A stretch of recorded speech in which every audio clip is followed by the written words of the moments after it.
মাননীয় সভাপতি মহতারাম আমির জামাত এবং শ্রদ্ধেয় উপস্থিতি, আসসালামু আলাইকুম ওয়া রাহমাতুল্লাহি ওয়া বারাকাতুহু। আমি ঢাকা মেডিকেল কলেজে জিএস ছিলাম। শিবিরের সেক্রেটারি জেনারেলের ঘোষণার মাধ্যমে রাজশাহী মেডিকেল কলেজের জিএস হওয়ার সুবিধাটা এনজয় করতে পারছি। আমির জামাত বক্তব্য রাখবেন। মাঝে মাঝেই ঐতিহাসিক দিন আসে আমাদের কাছে। আজকের দিনটি ঠিক সেরকম।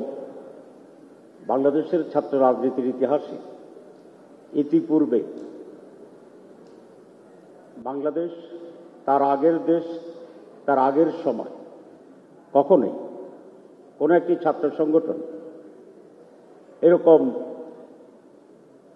বিশ্ববিদ্যালয় সমূহের নির্বাচনে এককভাবে নির্বাচিত হয়েছে, এটাই একটি ইতিহাস। ঢাকা বিশ্ববিদ্যালয় একটি পরিপূর্ণ ছাত্র সংসদ সুষ্ঠু নির্বাচনে এত ভোটের ব্যবধানে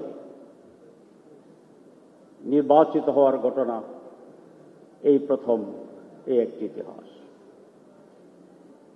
ইসলামী ছাত্র শিবির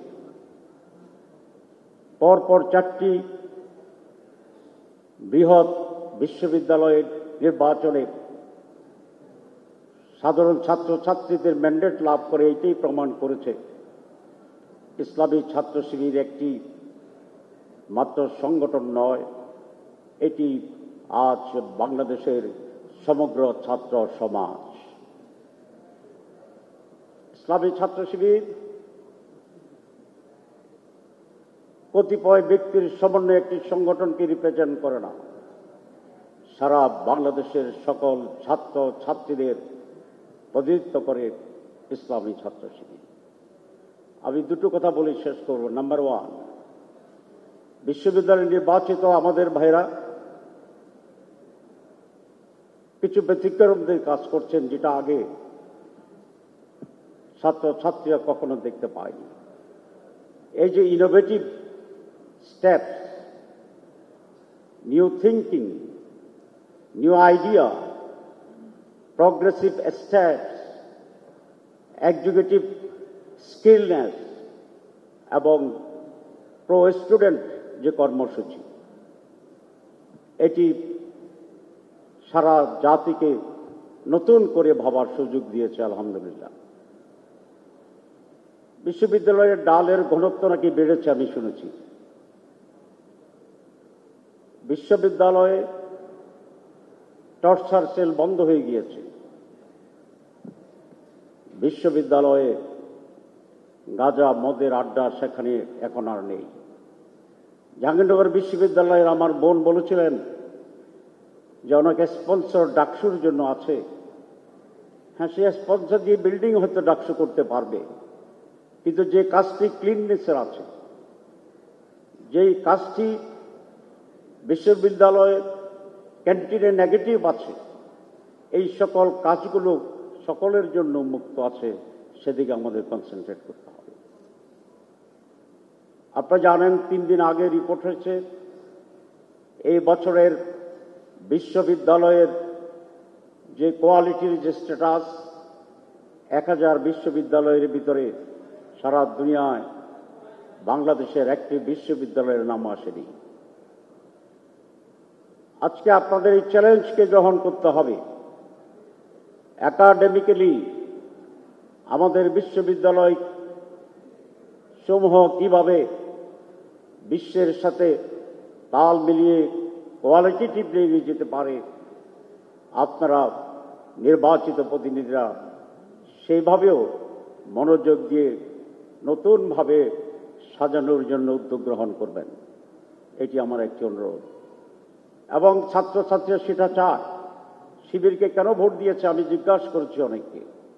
তারা বলেছে শিবির তার স্বীয় মহিমায় যে সমস্ত গুণাবলী আছে, ভদ্র আচরণ করা,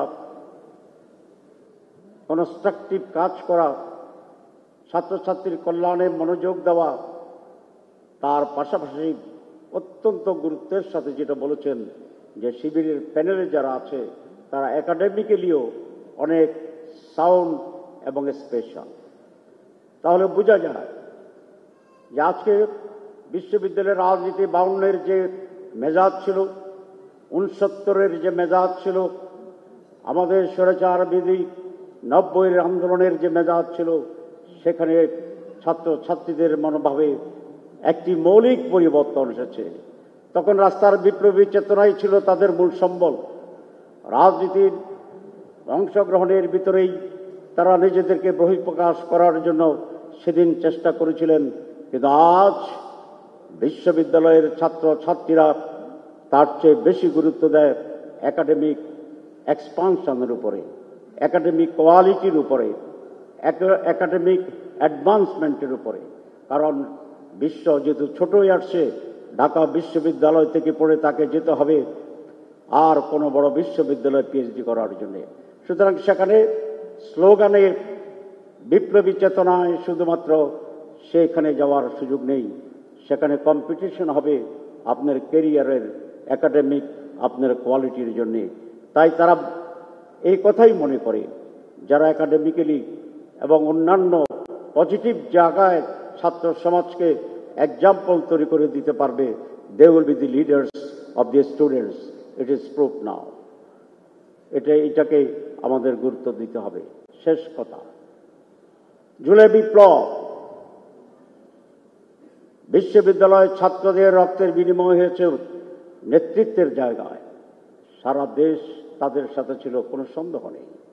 আপনাদের সেই সংগ্রাম ফ্যাসিবাদকে বিতাড়িত করেছে ভারতে, কিন্তু এই সংগ্রাম শেষ হয়নি। আপনাদের সেই সংগ্রাম দিয়ে বাংলাদেশের দুর্নীতিকেও প্রশান্ত মহাসাগরে ফেলে দিতে হবে। আপনাদের এই সংগ্রামের কন্টিনিউশন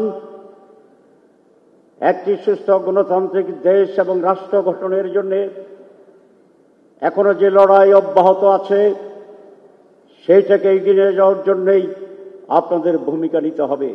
আজ সংস্কার নিয়ে যে জটিলতা তৈরি করেছে পরিকল্পিতভাবে, একটি সুষ্ঠু নির্বাচনের জন্য যেই পাটাতন তৈরির কথা, সেইখানে সমস্যা তৈরি করা হচ্ছে যে ইচ্ছাকৃতভাবেই কোনো একটি অশুভ শক্তি এখনই এটাকে থামিয়ে দেওয়ার জন্য সেই ডাকসু, রাকসু, জাকসু, চাকসু এবং ছাত্র সমাজকে আবার বড় ধরনের ভূমিকা নিয়ে এটাকে থামিয়ে দিতে হবে, স্তব্ধ করে দিতে হবে। আগামী যে নির্বাচন, যে স্পিরিটের চেতনায় তরুণ ছাত্রীরা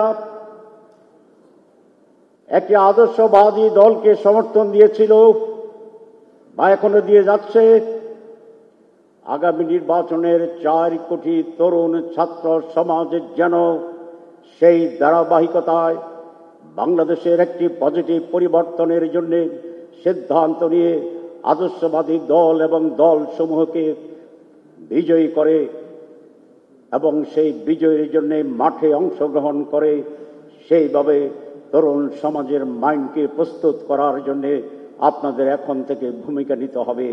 আপনাদেরকে সেই রকম ছোট ছোট করে